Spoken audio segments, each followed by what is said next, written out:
Hello everybody, Raven Knight here, and welcome to my very first Bible study series on Romans. I am so excited to get started on this. You have no idea how long I've wanted to do this and how many different times I've looked over this book and really thought about how I want to present this to you guys. It has been a real chore for me for almost a week or so, and I am so excited to begin this series. But I thought that before we begin, there are a couple things that I want to talk about. This video is going to be an introduction to the book of Romans and kind of what you're going to expect from this series. So this isn't going to be a super long video, but I wanted to take some time to sort of introduce this to you and kind of clear the air about what we're going to be discussing in these videos. I also want to take the time to state that all of these videos are going to be on my second channel, Raven's Writing Room. They will not be monetized because I don't want to just make clout or money off of these videos. I want these videos to be dedicated to God. I want them to be dedicated to His message. I want them to be all about spreading the faith. That's really what I want from these videos. If you want different kind of content from this, you can go to my other channel or check out some of my writing stuff. But all this is going to be just based on the gospel. So if that's not your kind of thing, I totally understand, and it's cool if you don't want to watch them. But I do encourage everyone of every faith or background to watch them, whether you're a believer, whether you're not a believer. I think that you might find something very interesting to learn from this, even if it's just further knowledge, because we'll be talking about historical stuff, we'll be talking about context of the scripture, we'll be talking about a lot of stuff. So I'm very excited.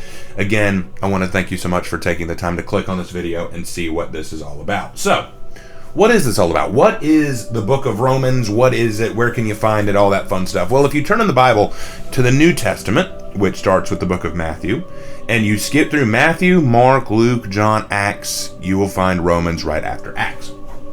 So what is it? Romans is the first epistle or letter in the Bible from Paul to a church in the ancient world. It's not the first one he wrote. Actually, the first one he wrote would be the First Thessalonians, the first letter to Thessalonica.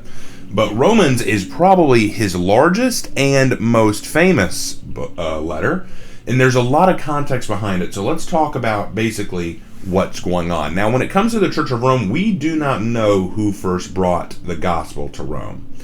Some think it was the Jews from Rome who were converted when God first poured out His Spirit on the day of Pentecost, and if you want to know more about that, you can read Acts 2, verse 10. And we believe that they might have taken the message back to their home city in Rome. And that started with building several house churches, which eventually grew into building something even bigger. Now, something happened in Rome in the year 49 AD. Emperor Claudius expelled all of the Jews from Rome, and that included any Jewish or Messianic Christians that were there. You can read about that in Acts 18:2. Although Paul had never visited Rome, in his travels, he met up with some Roman Christians, such as Priscilla and Aquila, and learned about what was going on with them. Now, Claudius's decree to expel all the Jews lapsed, and by the time Paul wrote his letter to the Romans, the absence of Jewish Christians meant that the Gentile Christians now kind of ran the show in the Christian world in Rome. Now, was that a problem? Not necessarily, but there was a big difference between the Jewish Christians and the Gentile Christians. Now, for those who aren't familiar with the terms there, Gentile means non-Jewish. It's pretty easy. The Gentile Christians didn't hold the Old Testament as sacred as the Jewish Christians did, and they didn't understand the validity or importance of the Old Testament. That meant that they didn't follow a lot of Jewish customs and traditions. Like they didn't hold the Sabbath sacred, they ate what was considered unclean food, all that kind of stuff. Meanwhile, the Jewish Christians were adamant that if you want to be a Christian, you've got to live like a Jew. You need to follow the Jewish law.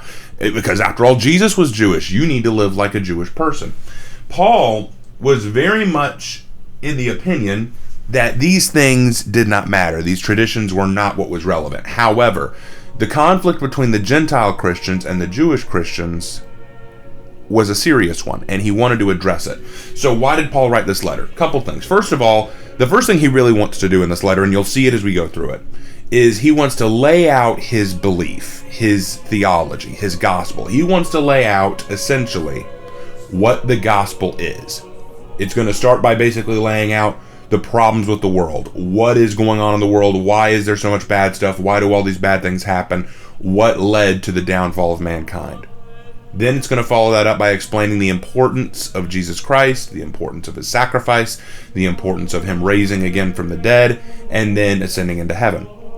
And then he's going to talk a whole lot about what that means to us. If you could sum up the book of Romans in a real meaningful way, it is a basic laid out message of what salvation looks like. What is salvation? Why did we need salvation? And what does it look like to be saved?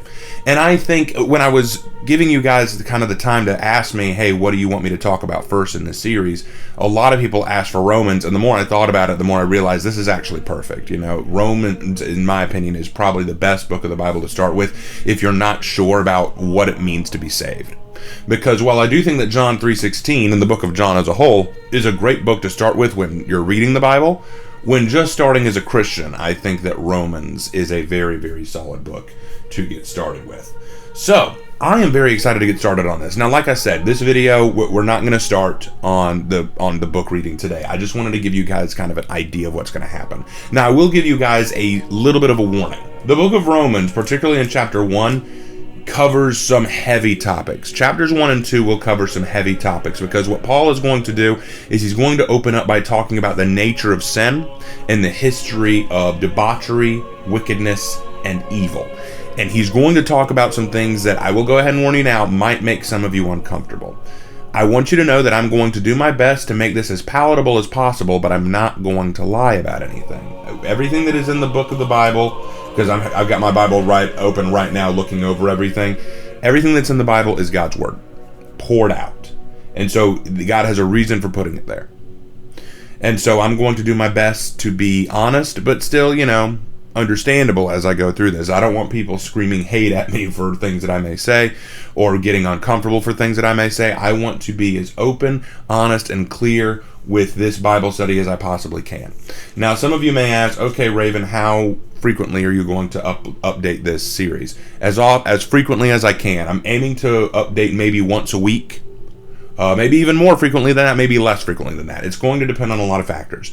I'm not doing this series for views, but I do need to also consider that because the series is not monetized and because the series may not get as many views, I will have to prioritize monthly making enough money to pay for my rent, so that will impact some things as well. But know this, I am dedicated to this. I want to do this. This is something I'm very passionate about. I've been dying to sort of spread my, not mine, but I wanted to spread the gospel for a long time, and through YouTube, while a unique way, it's going to be a very fun way for me. And I hope that you guys enjoy this. I hope you guys will go to the comments and talk about your thoughts, share your opinions. Let me know what you thought of the series and what you think I could do to improve it.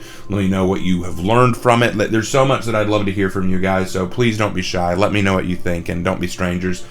This is kind of my first time, actually. This is my first time really getting the chance to witness to people in a unique way, and it's my own witness. Like, I've been a part of church programs like missionary trips and stuff like that, but I've never gotten to run my own Bible study. So this is going to be new for me. I'm going to make mistakes, I'm sure, so don't be shy. Let me know what you think I could do better. But I really, really hope that you get something out of this. I'm going to be learning about this too. I'm getting to reread Romans, which I've already read once or twice, but this is going to be very fun for me as I go through this with you guys, all right? Awesome. So I hope you guys are ready. If you guys are willing and able and you got yourself a Bible, go ahead and turn to the book of Romans, and in our next video we will jump right in with Romans chapter 1. It's going to be a great time. Look forward to it, and I'll see you guys in my next one. God bless and take care.